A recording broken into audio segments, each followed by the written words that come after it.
Hey Titans, this is Mika, just going to be here for the latest war recap. Titans versus Boroz or Boroz. Pretty good clan. We came on top 79-76, which is great.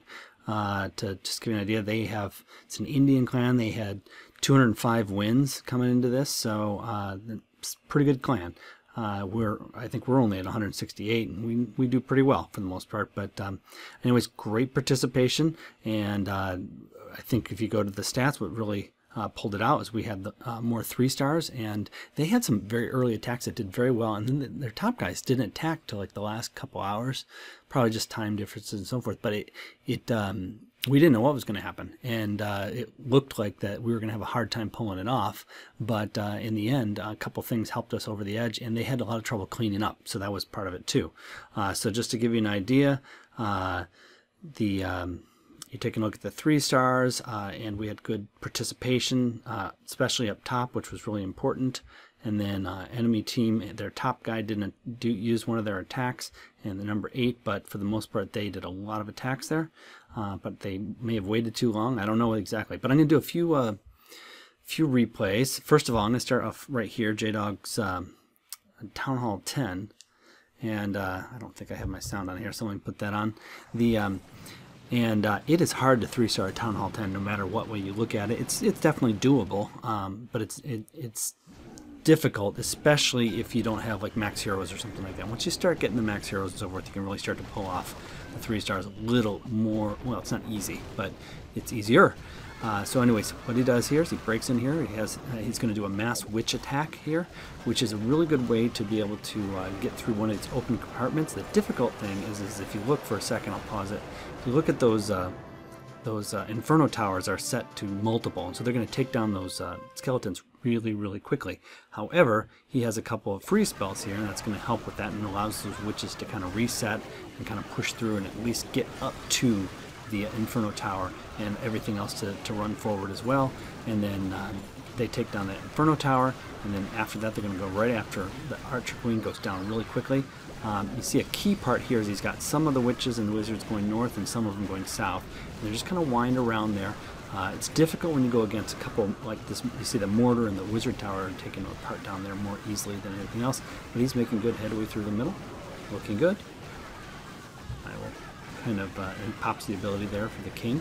Just kind of get in there and take down that Inferno Tower. And now basically, it's not that he's all set from here on out, but he's his queen, I don't think he's even used the ability on yet. Has her in the bag there. Now you see the bottom guys have all died. The center ones are going to try and start moving to the bottom, but it's going to be difficult. The top guys are the ones that are kind of leading the way there.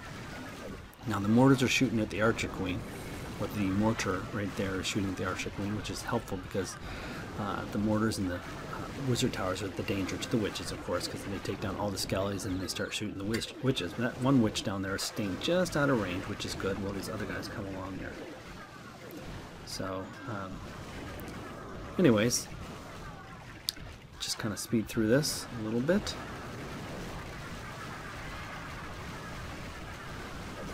Looks good. Good job, Jay Dawg, with the 3-star 4-paw Happy Dance.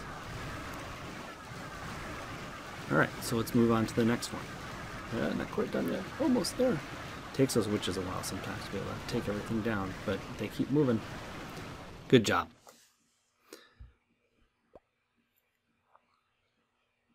Let's move on. Al had a really nice attack here.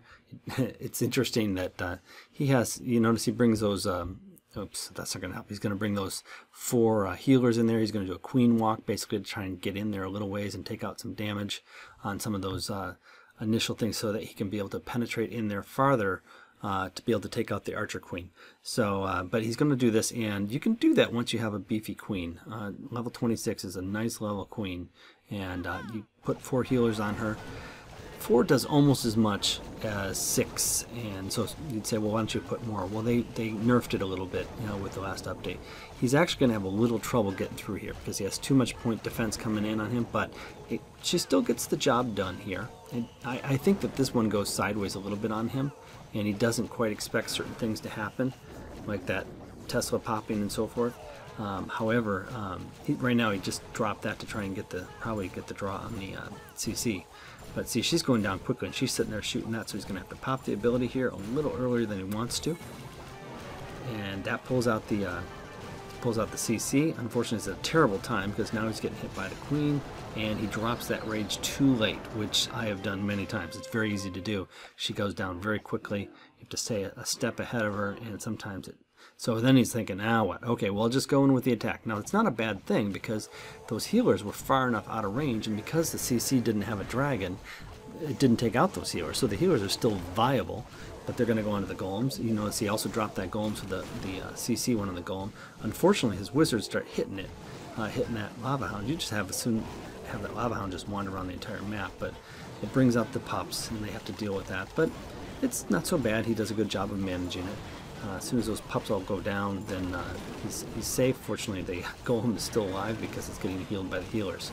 So that really does a lot of tanking there. He's going to bring in his hogs here. There's like 18 hogs left. He's going to bring those in from the right and just take a chance that there isn't a double giant bomb there that's going to explode them. His things are tanking on the left. Probably would have been best to try and bring one hog, 2 hogs or something on the left there, which I think he might do.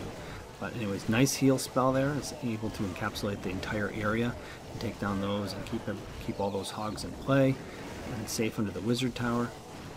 He has 2 more heal spells here because he really didn't need to use a lot of spells to get into the interior of the base. Everything's still tanking. Unfortunately, his healer is too close, and his healers are taking some damage from that one Tesla.